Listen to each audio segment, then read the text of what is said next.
Hey everyone, welcome back to my YouTube channel. Today I'm going to dive right into a tutorial showing you my favorite 5 Canva text hacks.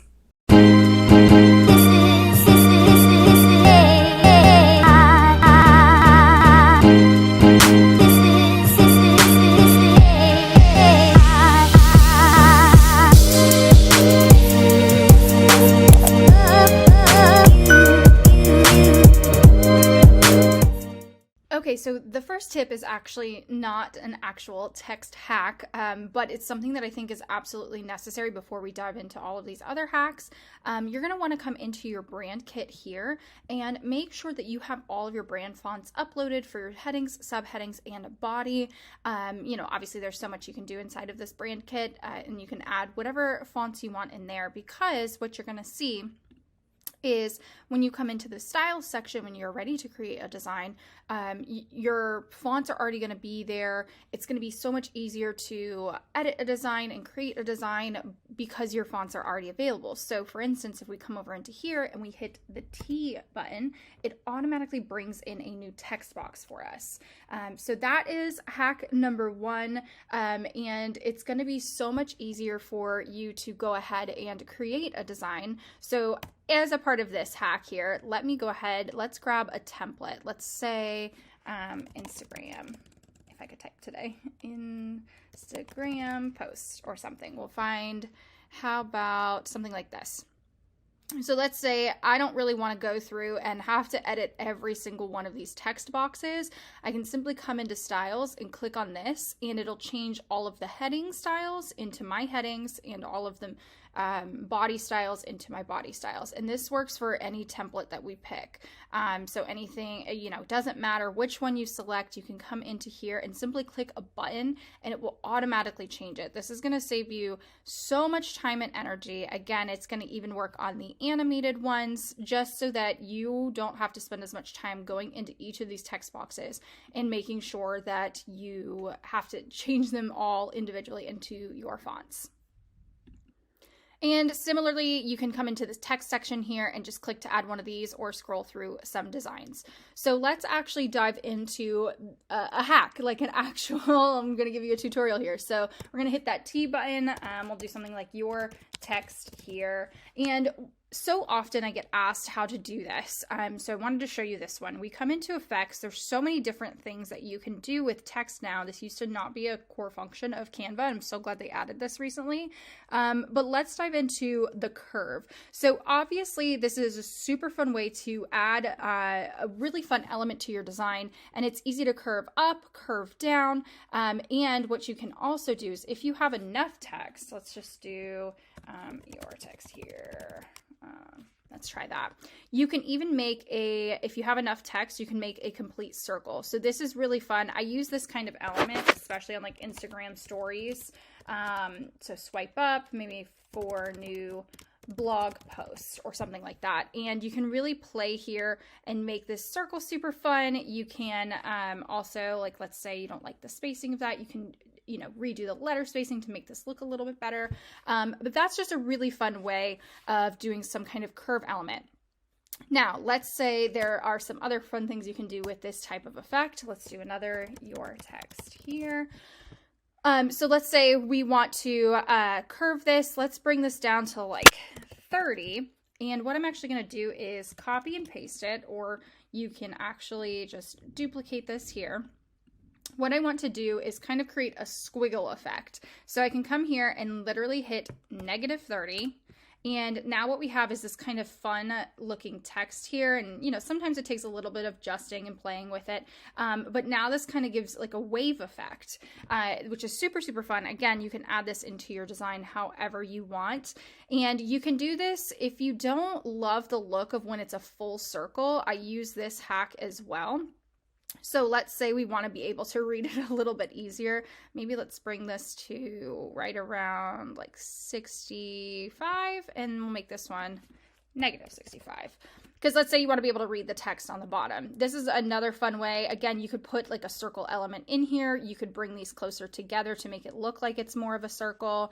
You can shrink it down. So let's do -80 and maybe do this one as 80 instead of having, so that way it's a little bit easier to read your circle rather than having the text go all the way around and having it, some of it upside down. So those are just some really fun ways to play with that effect. Okay, so we're going to dive back into, for hack number 3, I want to dive back into the effects panel because this is one that I love to use so often in any kind of design. And it's going to be the shadow. And just want to show you guys a couple of things here.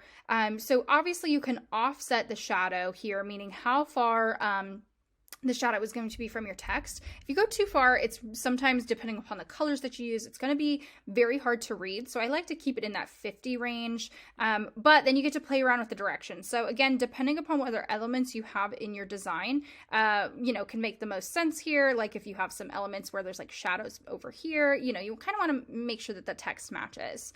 Personally, I don't use a lot of blur. I think this is where it can look a little bit more old school, and if you're needing that kind of effect, I would rather use lift because it's a little bit softer. So traditionally speaking, I don't use blur. And then transparency. This is where you can really have fun with, you know, like kind of bringing some contrast into your design. So this is a really fun way. So let's add in some branding colors here, and I throw up my you know, I have all my brands set here. So this doesn't stand out enough to me. So let's come back into the effects panel, and you can actually come in here and change the color. Sometimes I use literally the exact same color. And since we have that transparency dropped, it just adds a little bit of a kick. It adds just enough. Whereas like sometimes a black might be too harsh, especially that kind of is really hard to read.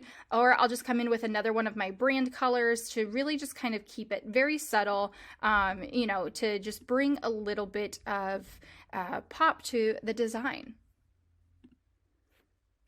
Okay, and for hack number 4, we're going to stay in this effects panel here because so often some of these are very easy to understand, very easy to explain, but I want to kind of explain the difference between the hollow and the splice and how to use them accordingly. So the hollow effect is, actually let me change this to pop in bold so it's easier to see. So this is going to give you, this is personally my favorite kind of look. I think this looks really good in certain designs, especially if you put something big and bold, but you don't want it to be overwhelming in your design. And so often when people see this, like, I really want this, but I want there to be some color on the inside of the letters, because sometimes this might be just too hard to read, or it's not quite the effect that you're going to want. Again, play around with this. This is my personal favorite, and you can play around with the thickness of the design. But so often people get confused with this splice tool because they're like, I don't like how that looks. It looks a little odd. I'm going to come in here and actually let's change the color to make it a little bit easier to see. Yeah, we'll do this one. And they're like, but it's so off-centered. I just don't like how that looks. The way to fix this is you're just going to drop the offset down here. And now we're going to get that same effect as the hollow, but you're able to change the color of what is inside of the text. You know, so you have a little bit more free range. So the color in here is going to change the color inside. And when you change the font color, it is going to change that outline. So that's just kind of like a quick distinction between those two effects, and where I see a lot of people get confused. And again, as always, you can change this. If you have the offset set to 0, the direction is not going to matter, you know, because we're not going to be able to see it. But that's just a quick way of kind of getting that fun little look. Okay, and for this next hack, we're actually not going to use the text box or text tool at all. I want to come into elements here, and basically you can type in any kind of description or something that'll match your brand. So let's just type in floral and then letter. And what you're going to see is when you come into the graphics section, you can find a bunch of these really cool designs, each, you know, with a letter. And it's fun. You can sit here and you can arrange these in whichever way you see fit. And it's going to give you the magic recommendations and show you all of the letters in that collection. So like, let's say I wanted to go and spell my last name. You know, this is a little bit busy for my liking, but let's say you're playing around with the design. You can come in here and use this method to get really fun, creative designs. You could also type in something maybe like bubble letter. Oops, let's spell bubble correctly. And you can, you know, find a bunch of different things. This one, not so much. But you can come in here and type in, let's say, I think graffiti is another. You might be able to find some letters here. Let's see. Yeah, so you can come in and find these kind of quirky fonts if you're wanting to build something on its own, instead of using like a font inside of Canva. You can even come in here and type in letter stickers and get this. I know this is kind of a popular effect right now. Ones that move around. If you wanted to kind of create an animated design, I know these are super fun and popular, like on TikTok right now. You can create some kind of fun looking like magazine titles that move around. But yeah, so you can play and have fun with this. It's just another fun way of adding text and letter elements into your designs. So if you liked this tutorial, make sure you guys hit that subscribe button, follow me over on Instagram and TikTok, and I will see you guys next week.